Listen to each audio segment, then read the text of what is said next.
আসসালামু আলাইকুম, সবাইকে শুভেচ্ছা জানাচ্ছি। মাসুম মাহবুব। দর্শক, আজকে কিন্তু আপনাদের জন্য বেশ কিছু ব্রেকিং খবর আছে। ব্রেকিং খবরের মধ্যে গুরুত্বপূর্ণ খবরটি হলো নেতা কাকুর বাড়িতে ভয়াবহ হামলা কিন্তু চলছে। এটা কিন্তু বন্ধ হচ্ছে না। সিরিজ গুরুত্বপূর্ণ 10টি টার্গেট মোটামুটি লন্ড ভন্ড হয়ে গেছে। এর মধ্যে আয়াতুল্লাহ আলী খামেনিকে যেই শত্রুদের এজেন্সি টার্গেট করে হত্যা করেছিল, তার হেডকোয়ার্টার উড়িয়ে দিয়েছে। বলা হচ্ছে অনেকে এখনো নিখোঁজ রয়েছে। বিবিসি ট্রাম্পকে নিয়ে একটা ভালো স্টোরি করেছে, সেটা নিয়ে কথা বলতে চাই। চীনের জনগণকে দ্রুত দেশ ছাড়ার জন্য বলা হয়েছে। তার মানে ইরান আলু পটল বোধহয় খুব শিগগিরই বড় ফ্রেমে মারতে যাচ্ছে। খেলা বোধহয় খুব হাই ভোল্টেজ ম্যাচের দিকে চলে যাচ্ছে। মার্কিন B2 বোম্বার্স অল্পের জন্য বেঁচে গেছে। আরো অনেকগুলো গুরুত্বপূর্ণ খবর আছে দর্শক আপনাদের জন্য। আজকে থাকেন আমাদের সাথে পুরো লাইফটাতে, যতটুকু পারি আপনাদের ইম্পর্টেন্ট অনেকগুলো খবর দেব। চট্টগ্রাম পটিয়া থেকে আলম ভাই না? জি। চুয়াডাঙ্গা থেকে দেখছেন শাহিন, হাতিয়া নোয়াখালী থেকে, রোমানিয়া থেকে মাহিন, সুন্দরগঞ্জ গাইবান্ধা থেকে। ওকে, আমি যখন নাম বলি অনেকে খেপে যান, ভাই আমার নামটা বলে না কেন। আসলে নাম যখন আপনারা বলতে থাকেন, আমার টাইম লাইনে যে নামগুলো আসে, যেটা চোখে পড়ে ফাঁকে আমি সেই নামটা বলার চেষ্টা করি। টাঙ্গাইল থেকে দেখছেন একজন কাজী জসিম ভাই, কুয়েত থেকে দেখছেন। আমার কুয়েতের ভাইরা কেমন আছেন বলেন তো? কুয়েত, কাতার, বাহরাইন, জর্দান, আরব আমিরাত, সৌদি আরব। আপনারা বোধহয় ভালো নাই, খুব টেনশনে আছেন। আপনাদের পরিবারও কিন্তু দেশে টেনশনে আছে। আমি কিন্তু প্রতিদিন আমাকে ফোন করছে আমাদের প্রবাসী ভাইরা, তাদের অবস্থা আমাকে জানাচ্ছে। যারা আমাকে চেনে, আমার নাম্বার জানে, তারা আমাকে কল দিয়ে তাদের অবস্থা জানাচ্ছে।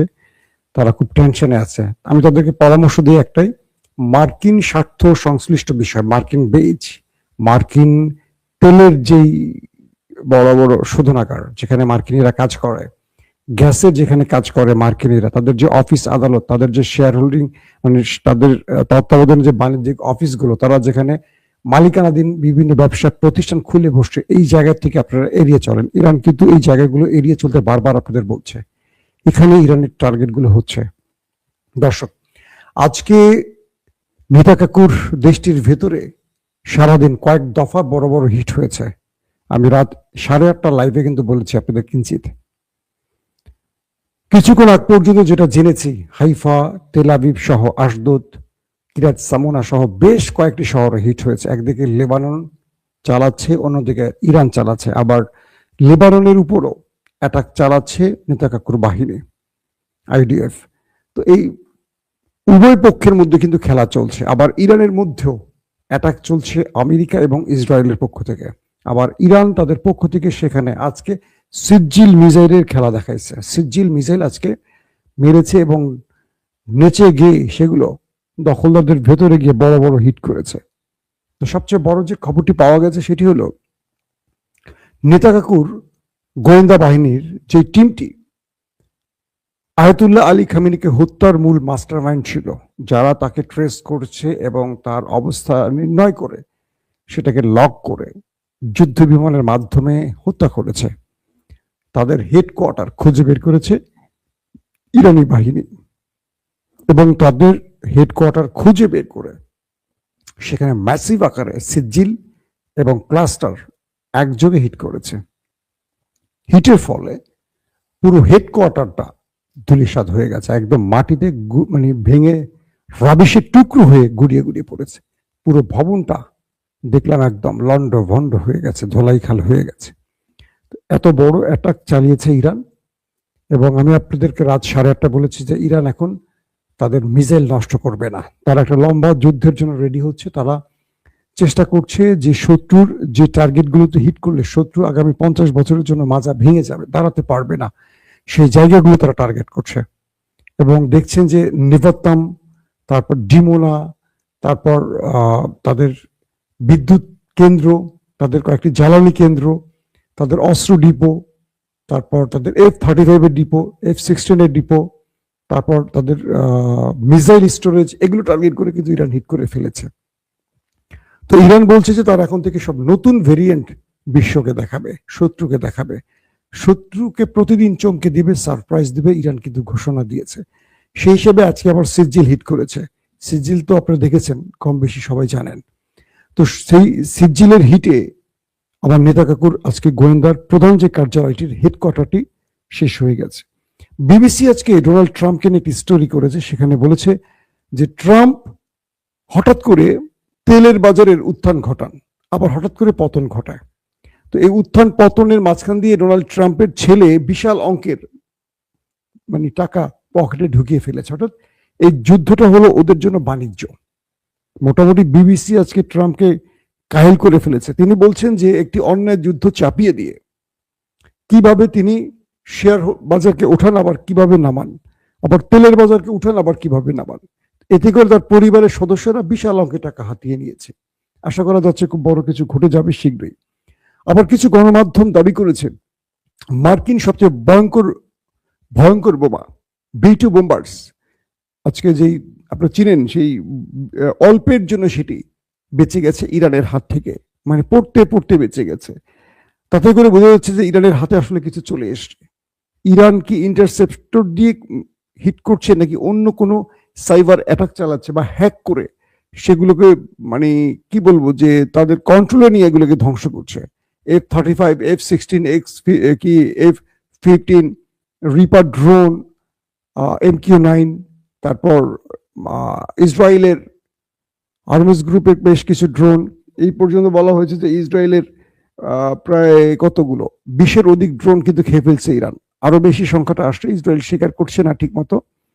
তো এই যে ড্রোনগুলো ফেলে দিচ্ছে, যুদ্ধ বিমানগুলো ফেলে দিচ্ছে, 20-এর অধিক বিমানই আমেরিকার ফেলে দিয়েছে ইরান, এমন দাবি করেছে।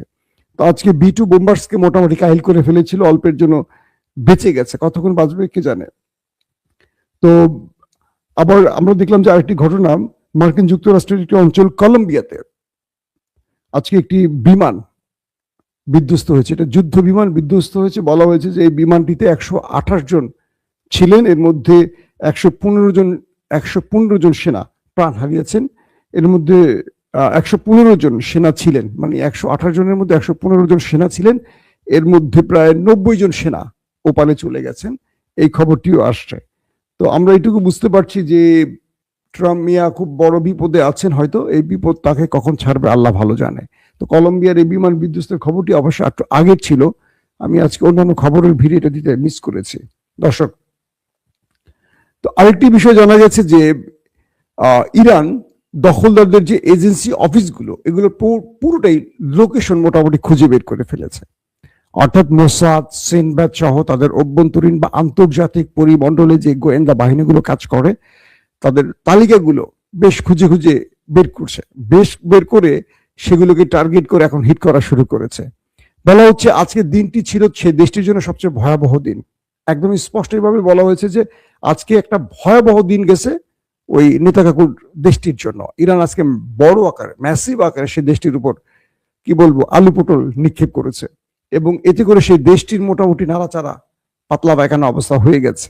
এবং এটি আমি না, এটি বড় বড় গণমাধ্যমগুলো, নিউ ইয়র্ক টাইমস, ওয়াশিংটন পোস্টের মতো গণমাধ্যমগুলো দাবি করছে।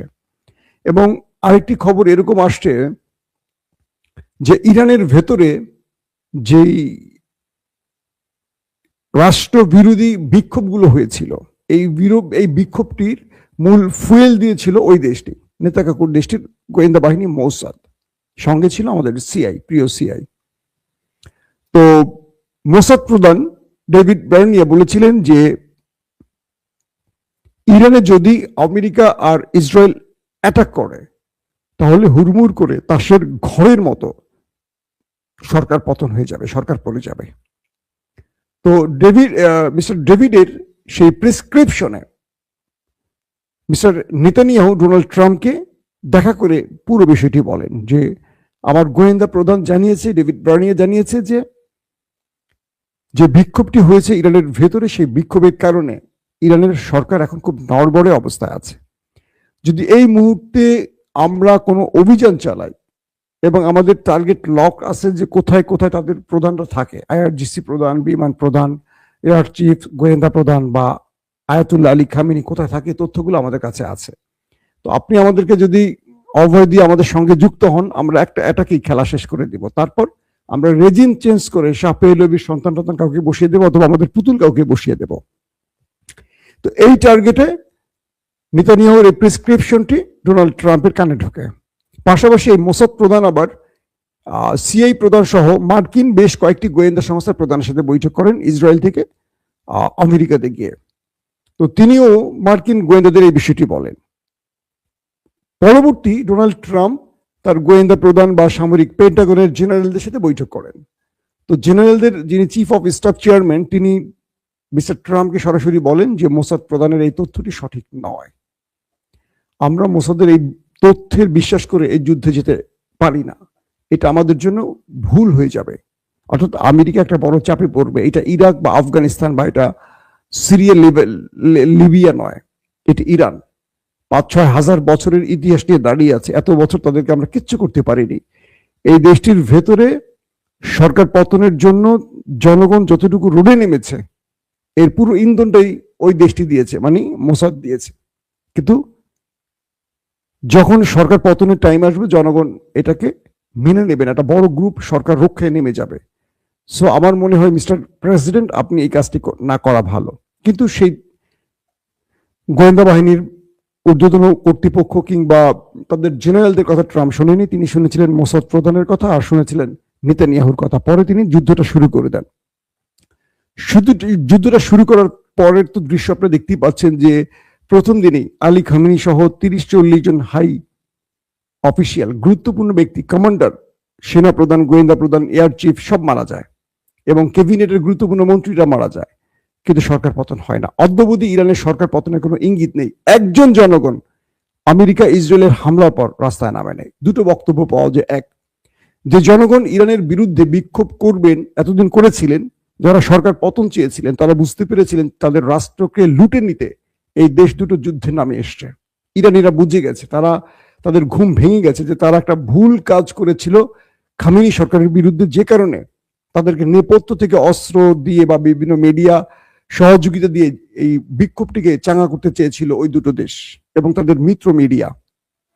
পরক্ষণে যখন তারা বুঝলেন যে খামেনি সরকার বা খামেনিকে হত্যা বা তাদের গুরুত্বপূর্ণ সামরিক ব্যক্তিদেরকে আইআরজিসি প্রধান, গোয়েন্দা প্রধান সহ যে 40 জনের মতো ব্যক্তিকে হত্যা করা হয়েছে এবং তারপর তারা তাদের খার্ক আইল্যান্ড, যেটা তাদের সবচেয়ে গুরুত্বপূর্ণ তেল রপ্তানির জায়গা, সেখানে হামলা, তাদের গ্যাস যেখান থেকে 80% গ্যাস ব্যবহার করা হয় বা রপ্তানি করা হয় বা তাদের দেশ যে গ্যাস ব্যবহারের সেই মূল কেন্দ্রটি পার্টস, সেখানেও হামলা করা হয়েছে।